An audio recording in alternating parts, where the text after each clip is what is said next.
اگلا سوال انہوں نے لکھا ہے کہ جی حقیقت ایک ہوتی ہے یا دو یا تین حقیقتیں ہوتی ہیں؟ اگر حقیقت ایک ہوتی ہے تو چاروں ائمہ اختلاف کے باوجود برحق کیسے ہیں؟ یہ تو میرے بھائی لوگوں کی منہ شگافیاں ہیں نا کہ چاروں ہی حق پہ ہیں. یہ تو بالکل اس طریقے سے ہے کہ یہ جناب گلاس ہے میرے ہاتھ میں، ایک بندہ کہتا ہے جی یہ گلاس ہے، دوسرا کہتا ہے نہیں جی یہ موٹر سائیکل ہے، تیسرا کہتا ہے جی یہ جہاز ہے، چوتھا کہتا ہے نہیں یہ کتاب ہے. تو اگر ہم کہیں گے نہیں چاروں ہی صحیح کہہ رہے ہیں، آخر یہ اتنے بڑے بڑے عالم میں صحیح کہہ رہے ہوں گے، نہیں، کہتا ایک ہی صحیح ہے. حقیقت ایک ہی ہے جو نبی صلی اللہ علیہ وآلہ وسلم نے بیان کی ہے.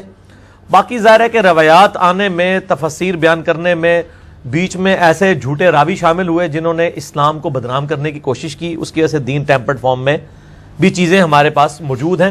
لیکن صحیح اور ضعیف کا فرق ہمارے محدثین نے کر دیا.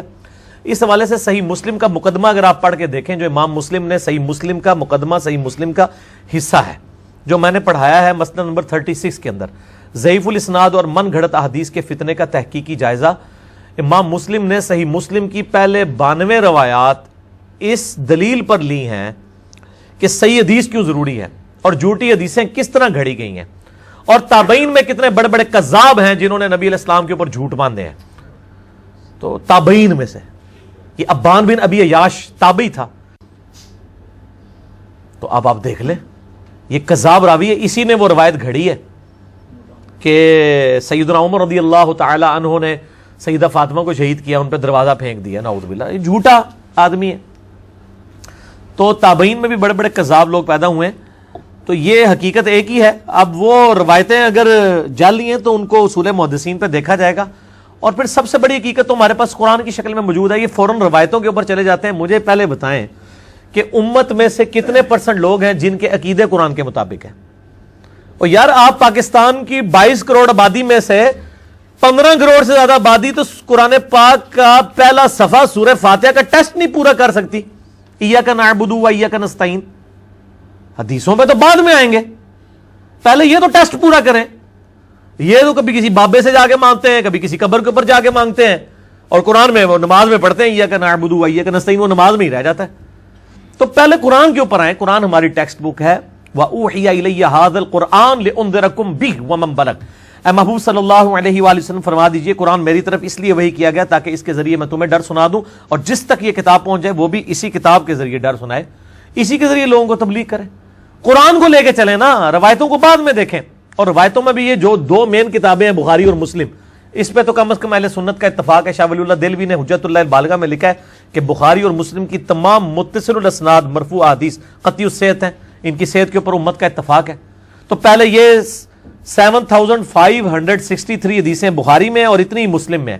یہ کو 15,000 روایتیں تو پہلے پڑھ لینا آپ، پھر اگلی پھر روایتیں دیکھیں گے. 80% دین تو اس میں کور ہو جاتا ہے، اور عقائد تو 100% قرآن میں ہے. قرآن بخاری مسلم پڑھتے نہیں ہیں اور روایتوں کے پیچھے پڑھتے ہیں. وہ جی حقیقت ایک ہے، جی وہ 4 ہیں. ایک ہی ہے میرے بھائی. جب آپ کو یہ سارے ٹیسٹ پڑھ لیں گے نا، آپ کو پتہ چل جائے گا کہ سارے فراڈ لے کے چل رہے ہیں. صرف صحیح بات جو ہے وہ بالکل واضح ہے، وہ کون لے کے چل رہا ہے وہ آپ کو خود بخود پتہ چل جائے گا انشاءاللہ تعالی. ہدایت اور صراط مستقیم کیا ہے؟ نبی علیہ السلام کا راستہ. اہدنا الصراط المستقیم، اے اللہ ہمیں سیدھے راستے پر چلا. شکر ہے سیدھے راستے پر، راستوں نہیں ہے. صراط الذین انعمت علیہم، راستہ ان لوگوں کا جن پر تیرا انعام ہوا. اور یہ کہتے ہیں جی جناب سارے ہی آگتے نے، تو پھر راستہ کیوں آیا ہے؟ آپ نے جو 4-5 راستے بنائے ہیں اس میں تو ایک راستے والا کہتا ہے کہ جو فاتحہ نہ پڑھے اس کی نماز نہیں ہے، دوسرا کہتا ہے جو فاتحہ پڑھے اس کے منہ میں جلتا ہوا آگ کا انگارہ رکھ دو، اور آپ کہتے ہیں دونوں ہی ٹھیک ہیں. تو یہ 2 راستے کس طرح بالکل 180 ڈگری ہو کے حق پہ کیسے ہو سکتے ہیں؟ ایک ہی بندہ بات صحیح کر رہا ہے نا. ایک بندہ کہتا ہے جی جناب یہ گلاس ہے، دوسرا کہتا ہے نہیں جی یہ گاڑی کھڑی ہے، تیسرا کہتا ہے جی موٹر سائیکل ہے. آپ کے جی سارے ٹھیک ہیں، اس طرح تو نہیں ہوگا. تو صراط مستقیم نبی علیہ السلام کا راستہ ہے. مسند امام احمد میں حدیث موجود ہے. میرا مسئلہ نمبر 78 کا نام یہی ہے، صراط مستقیم کی حقیقت اور قبر کے 4 سوال. اسی میں سے میرا کلپ ہے جو لاکھوں لوگوں نے دیکھا ہے. قبر کے 4 سوال، 3 نہیں 4. آپ یوٹیوب پہ جا کے لکھیں قبر کے 4 سوال. ہاں یہ آگئی آیت نمبر ہے 153 سورۃ الانعام. وَأَنَّ هَذَا صِرَاطِي مُسْتَقِيمًا، اور بے شک یہ ہے میرا سیدھا راستہ، وہی صراط مستقیم. فاتبعوہ اس کی پیروی کرو، ولا تتبعوا السبل اور ارد گرد کے شیطانی راستوں کی پیروی مت کرو، فتفرق بکم عن سبیلہ یہ تمہیں میرے راستے سے بہکا دیں گے، ذالک وصاکم بہ لعلکم تتقون یہ وہ چیز ہے جس کی اللہ تعالیٰ تمہیں وصیت کرتا ہے تاکہ تم اللہ کا تقوی اختیار کرو۔ یہ آیت آپ علیہ السلام نے تلاوت کی، مسند امام احمد میں صحیح سند کے ساتھ حدیث ہے، مشکات میں شروع کا چیپٹر جو ہے نا کتاب الاعتصام بالکتاب والسنہ، کتاب و سنت کو مضبوطی سے پکڑنا، اس میں یہ حدیث ہے نبی علیہ السلام نے زمین پہ ایک لکیر درمیان میں سیدھی کھینچی، ارد گرد ٹیڑھی لکیریں کھینچی، اور پھر آپ نے یوں اس لکیر پہ ہاتھ رکھ کے کہا وَأَنَّ هَذَا صِرَاطِي مُسْتَقِيمًا یہ ہے میرا سیدھا راستہ، اس کی پیروی کرو اور ارد گرد کے شیطان کے راستے، اور آپ نے فرمایا کہ یہ ہر راستے پہ ایک شیطان بیٹھا ہوا ہے جو اپنی طرف تمہیں بلا رہا ہے، اور یہ سیدھا راستہ بیچ میں میرا ہے، یعنی نبی علیہ السلام کا راستہ اور اللہ کا راستہ ایک ہے، مَن يُطِعِ اللَّهَ مَن يُطِعِ الرَّسُولَ فَقَدْ أَطَاعَ اللَّهَ تو نبی علیہ السلام کا راستہ صراط مستقیم ہے، اور ظاہر ہے وہ وہی ہے جو قرآن حکیم کے اندر ہے۔ بس ٹھیک ہے، ہاں جی۔ غامدی صاحب کہتے ہیں کہ چاروں امام برحق ہے، وہ اس بنا پر کہتے ہیں کہ وہ کسی مسئلے کا بھی حل پیش کرتے ہیں اجتہاد کی بنا پر، آپ ان میں سے جس کے بھی مسئلے کو اختیار کر لیں وہ ٹھیک ہے۔ میں نے جواب دے دیا میرے بھائی کہ کسی کے مسئلے کو اختیار کر لیں وہ ٹھیک ہے، اس طرح نہیں ہے، دلیل کی بنیاد کے اوپر چیزوں کو لیا جائے گا نا۔ اگر ایک شخص بغیر دلیل کے یا کمزور دلیل کے اوپر بنیاد پہ وہ ایک دین میں مسئلہ کھڑا کرتا ہے، آپ دیکھیں نا امت میں نقصان پھر اس چیز کا کتنا زیادہ ہو رہا ہے۔ مثال کے طور پہ میں آپ کو بتاتا ہوں کہ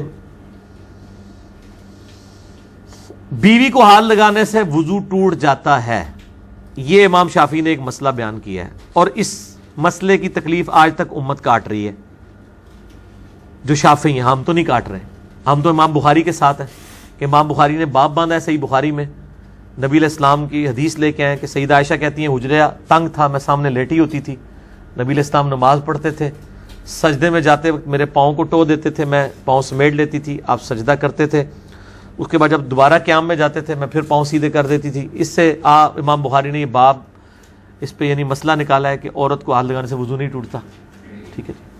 اب جو بندہ یہ بتا گیا کہ عورت کو ہاتھ لگانے سے، بیوی کو ہاتھ لگانے سے وضو ٹوٹ جاتا ہے، اس کی تکلیف آج امت کو اس طرح کاٹنی پڑ رہی ہے کہ انڈونیشیا اور ملیشیا کے جو شافعی ہیں زیادہ تر لوگ، آپ ذرا ان کی عورتوں کو حج عمرے پہ دیکھیں، ان عورتوں نے گرمیوں میں بھی دستانے پہنے ہوتے ہیں، وہ آپ یہ نہ سمجھیں انہوں نے پردہ کیا ہوتا ہے، چہرے ان کے کھلے ہی ہوتے ہیں، چہرے کا نقاب نہیں کرتی ہیں، اور پورے انہوں نے ہاتھوں کے اوپر یہاں تک دستانے باندھے ہوتے ہیں۔ آپ ان سے پوچھیں کیا تکلیف ہے آپ کو، تو وہ کہیں گے چونکہ ہم نے اپنے مرد کے ہاتھ میں ہاتھ ڈالنا ہوتا ہے، تو چونکہ خاوند کو ہاتھ لگانے سے وضو ٹوٹ جاتا ہے، تو اپنا وضو سنبھالنے کے لیے ہم نے یہ جو مصیبت کاٹی ہوئی ہے دستانے والی، تو ہاتھ تو پھر بھی پکڑا ہی ہوا ہے مرد کا، وچ خالی ایک شاہی آ گئی ہے نا، تو اس کا مطلب یہ پریکٹیکلی جعلی مسئلہ ہے، کیونکہ امت نے ریجیکٹ کر دیا، امت نے دستانہ پہن کے تو وہ یہ کام کرنا شروع کر دیا۔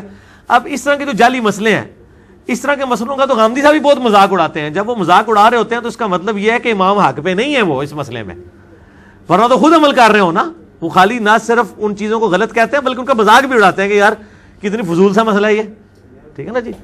تو اس قسم کے یعنی مسائل جو بیان کرتے ہیں، اسی طریقے سے آپ دیکھیں کہ خون نکلنے سے وضو والا مسئلہ ہے، روایت ہے ابو داؤد کے اندر کہ ایک صحابی کو یعنی وضو کے دوران یعنی نماز پڑھنے کے دوران تیر لگ گیا، ان کا خون نکلتا رہا، اور اسی حالت میں انہوں نے نماز مکمل کی ہے، نماز نہیں توڑی ورنہ وضو ٹوٹ جائے۔ ایک بندے کا اگر نماز کے دوران پیشاب نکل جاتا ہے تو کیا نماز جاری رکھے گا؟ وہ نماز ٹوٹ گئی، ایک بندے کا خون نکل رہا ہے، نماز ٹوٹ گئی، اور دوسرے ساتھی اس کو کہتے ہیں تم نے مجھے جگایا کیوں نہیں؟ ان کا میں نے ایک صورت شروع کر لی تھی، میں نے کہا میں اس کو اب مکمل کر کے ہی نماز مکمل کروں، یعنی کوئی شرعی عذر بھی نہیں تھا اس کے اوپر، دوسرے بندے کو بلا سکتا تھا، اس نے نماز مکمل کی، آپ علیہ السلام نے نہیں فرمایا کہ تیرا وضو ٹوٹ گیا تھا، تو خون نکلنے سے وضو نہیں ٹوٹتا۔ اس مسئلے میں امام شافعی کا موقف ٹھیک ہے کہ وضو نہیں ٹوٹتا، امام حنیفہ کا غلط ہے، اور امام بخاری کا بھی یہی موقف ہے کہ خون نکلنے سے وضو نہیں ٹوٹتا، امام ابو داؤد نے بھی یہی موقف اڈاپٹ کیا ہے۔ اور یہاں پہ وہ مذاق اڑا رہے ہوتے ہیں جی کہ جی وہ لوگ جو ہے اپنی مرضی کا دین لیں گے، جب ان کا بیوی کو ہاتھ لگانا ہوگا تو وہ حنفی بن جائیں گے، جب وضو توڑنا ہوگا تو شافعی بن جائیں گے۔ نہیں بھائی، ہم محمدی بنیں گے ہر مسئلے میں، نبی علیہ السلام نے ہر چیز کھول کے بیان کی ہے، مضبوط روایتیں لے کے پھر اگلی بات کریں گے۔ زیادہ فضائل نماز والے چیپٹر میں یہ واقعہ نقل کیا ہے، اس کے بعد انہوں نے عجیب و غریب اس سے رزلٹ نکالا ہے۔ یہ حدیث جب انہوں نے لکھی نا، وہ حدیث تو لکھ رہے تھے کہ صحابہ کا نماز میں خشوع خضوع کتنا ہوتا تھا، فضائل اعمال میں فضائل نماز والے چیپٹر کے اندر۔ اب ان کو فوراً فکر پڑ گئی کہ یہ اگر کسی نے واقعہ پڑھا تو ہمارے بابا جی اسٹیک پہ لگ جائیں گے جنہوں نے ہمیں یہ بتایا کہ وضو ٹوٹ جاتا ہے خون نکلنے سے. تو انہوں نے نیچے فے لکھا, فائدہ جس کو میں فساد پڑھتا ہوں, فے ہے وہ فساد. انہوں نے لکھا کہ فے لکھا کہ جی اس واقعے سے جو یہ مطلب اس صحابی کا خشوع خضوع تو ثابت ہو رہا ہے, لیکن اس سے یہ ہو رہا ہے کہ وہ اس کا خون نکلتا رہا تو اس کا وضو کیوں نہیں ٹوٹا. تو انہوں نے کہا کہ امام شافعی رحمہ اللہ تعالیٰ کا بھی یہی موقف ہے کہ خون نکلنے سے وضو نہیں ٹوٹتا. ہو سکتا ہے وہ صحابی بھی امام شافعی کے مذہب پر ہوں. کیوں ہنس رہے ہو؟ بزرگاں نے لکھا ہے. تھے بھی نہیں, لیکن وہ اس کی تعویل کریں گے, وہ کہیں گے یہ اصل میں آپ کو سمجھ نہیں آیا. انہوں نے کہا ہے کہ اس صحابی نے بھی اجتہاد کیا جیسا کہ امام شافعی نے اجتہاد کیا, تو اجتہاد میں دونوں برابر تھے. شیخ صاحب اصل میں یہ کہنا چاہتے تھے, شیخ صاحب جو کہنا چاہتے تھے وہ انہوں نے فضائل اعمال کے مقدمے میں کہہ دیا ہے. فضائل اعمال کے مقدمے میں شروع میں لکھا ہے کہ ڈاکٹروں نے مجھے چند دنوں کے لیے دماغی کام سے روک دیا کیونکہ مجھے ایسی دماغی بیماری لاحق ہو گئی تھی. تو میں نے یہ سمجھا کہ میں ان فراغت کے ایام کو اس بہترین مشغلے میں صرف کروں کہ میں یہ کتاب لکھ دوں جو میرے پیر صاحب نے کتنے عرصے سے مجھے ترغیب دلائی ہوئی تھی.